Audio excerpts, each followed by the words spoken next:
Folks, have you ever heard about loan level price adjustments?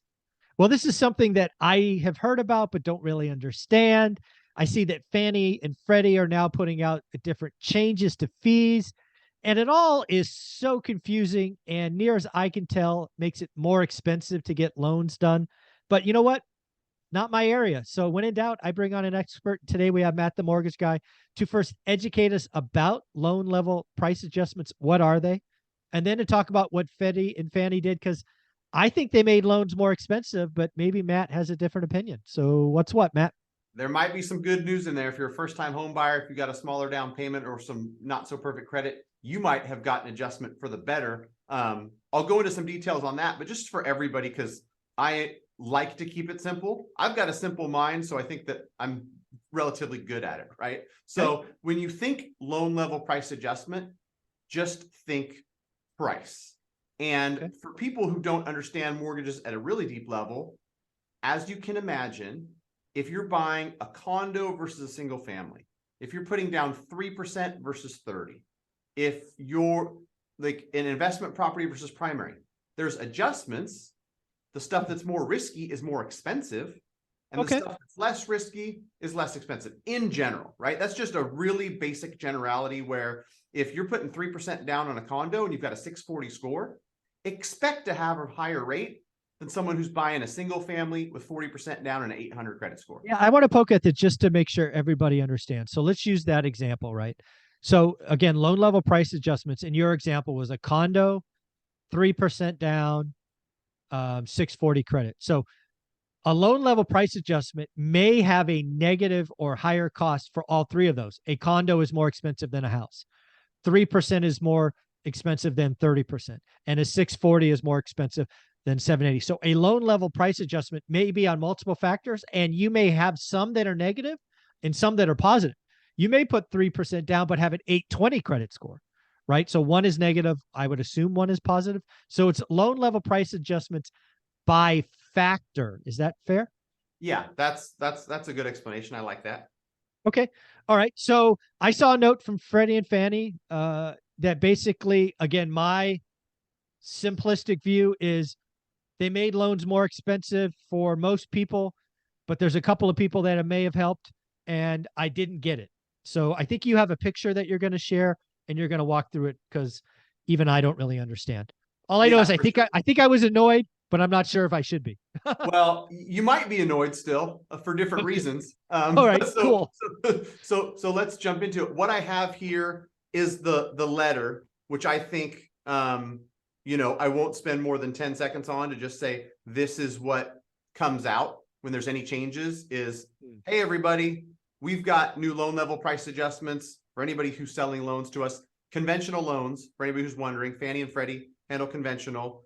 And so another important thing that I want people to understand is when they say to be delivered on May 1st, 2023, I listened to Matt Ishbia from the largest lender in the country say this morning that next week is when lenders start making adjustments to their pricing. So if you're selling to Fannie and Freddie loans that are being locked in February, closed in March and April, and then delivered to Fannie and Freddie in May, it's not like we're going to see this big adjustment come May. It's already going to be baked in as of next week. And like to the point I teased, baked in might be better. And so this is their framework that they have on their site. And if it looks like a bunch of foreign language to anybody watching, I feel the same way. Right. Okay, good. Because I'm like, this means nothing to me. Yeah. And so what this whole thing is, and they've got like a bunch of these, and I'm just going to focus on this one where, as you can see, 780 credit score, 5% down over here, 95%, or less than 5% down. This is a smaller number and a smaller negative adjustment than if you have a 640 score.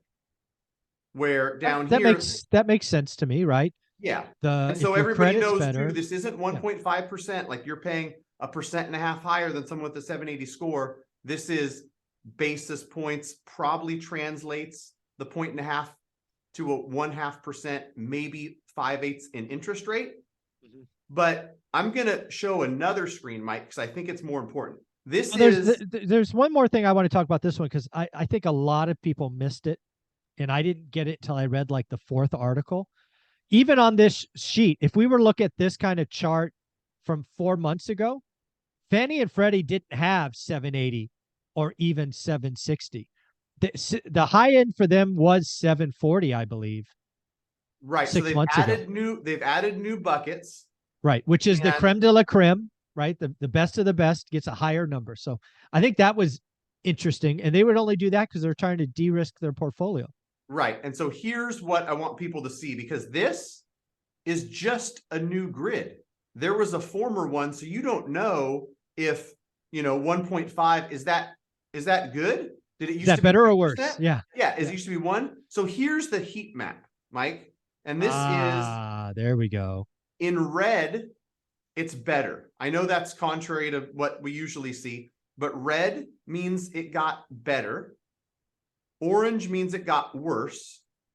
On the bottom, this is a whole new set of, if your DTI is over 40, yes, there's going to be adjustment for that. And yeah, so there's an adjustment for DTI over 40 no matter what. Right. No matter Okay. what credit score you have. I talked to, Austin Koenig, who runs secondary for U Mortgage. He's a brilliant guy who keeps his finger on the pulse of this stuff. I talked to a bunch of different people, and true to what FHFA has said and been saying. And oh, by the way, last year, second homes, investment properties, high balance loans, all got expensive across the board. Right. Like if you want to put it in simple terms, Mike, like somebody from FHFA, if they haven't said it already, we're not in the business of making the rich richer. We're in the business of helping low to moderate income first-time home buyer types have more affordable mortgages. So this chart, that's exactly what I see in this. Again, red is better. right. So if you focus on where the red is, and we'll start at the top, right? It's high down payment, high credit. That kind of makes sense to me, right? That it's less risky, should be cheaper.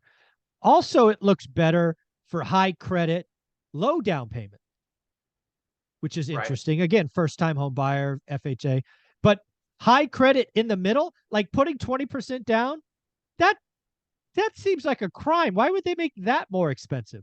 I mean, the only reasoning that I can really see is we got to take it from somewhere.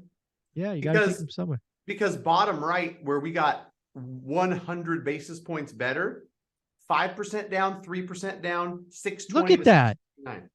That's the worst credit with the least down.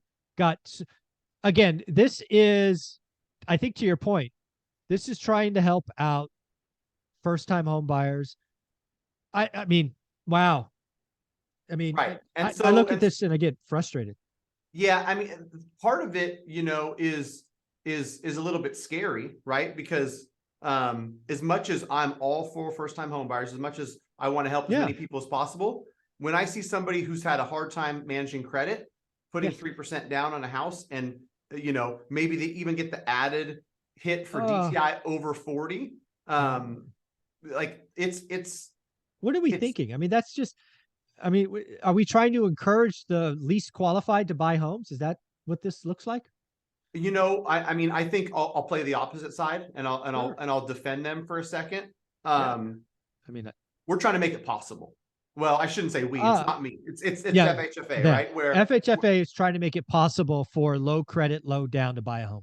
Right, and these folks, are probably most impacted by affordability. You got to remember the other side of that, though. So basically, there is a whole bunch of people out there who are saving money, living below their means, putting money away, and they save 20% down. They're going to get hammered.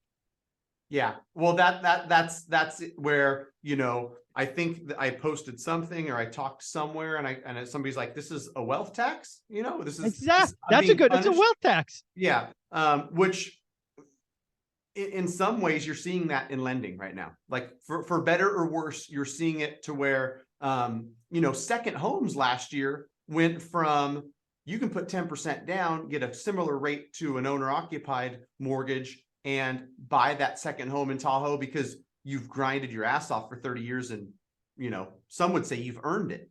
Now it's saying, well, you can still buy your second house in Tahoe, but it's going to be, that hit that second homes took last year basically made second homes the same price as investment properties, a 412 basis point loan level price adjustment. I gotta tell you, I look at that as a total outsider, someone who's never been in the weeds like you, and frankly doesn't plan to get into the weeds. That looks like a tax. And again, as somebody who experienced the last real estate crash, that lower right corner does not make me feel good. Low credit, low down. Yeah, it's risky, no doubt. And I think too, like to your point, where that's super high risk and it should be adjusted accordingly to that risk, and we're doing the opposite. We're saying let's see what happens. Roll the dice. Right. Let's see if we can squeeze some people in. What happens? The unintended consequences are probably worse than some of these people not being able to buy at all. Where it's like you're going to solve the problem of not being able to buy, and you're going to create a decade-long suffering of what happens when you go through foreclosure, which a whole nother topic, Mike. All those, lender letters and the surveys they take, where they're already putting in place, how do we help refinance people who are in trouble? Yeah. Like I saw that 6 or 12 months ago where, they're looking at the home affordable extended pretend program. Right. The new stuff on that. So I guess we're going to see here's what secondary told me. And here's what smart people have told me.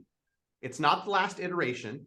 It's not the last thing that's going to happen. So if it frustrates you a little bit, which I think a lot of people would agree if they're being honest, like part of it's a little bit frustrating. They ain't done yet. Yeah. Right? There's more to come. There's more goodness or badness coming. Oh, wonderful. With that, if somebody wanted to reach out to you and get a product started now before these go into effect, how should they do that? Go to greatmortgagebroker.com, fill out the form. No matter where you're at in the country, we're happy to help. And really with things changing and with affordability being an issue, like you truly need more than ever in 2023, a mortgage broker who's able to advise at a high level. Yes. There's no such thing as push button, get mortgage. You're going to have a specific market with specific, credits available from sellers, and structuring of the mortgage has never been more important. And so Agreed.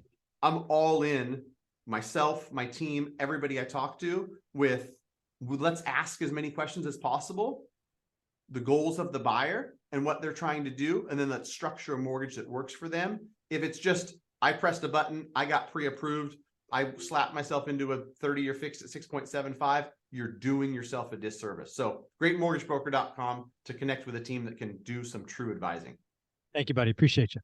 Thanks, Mike.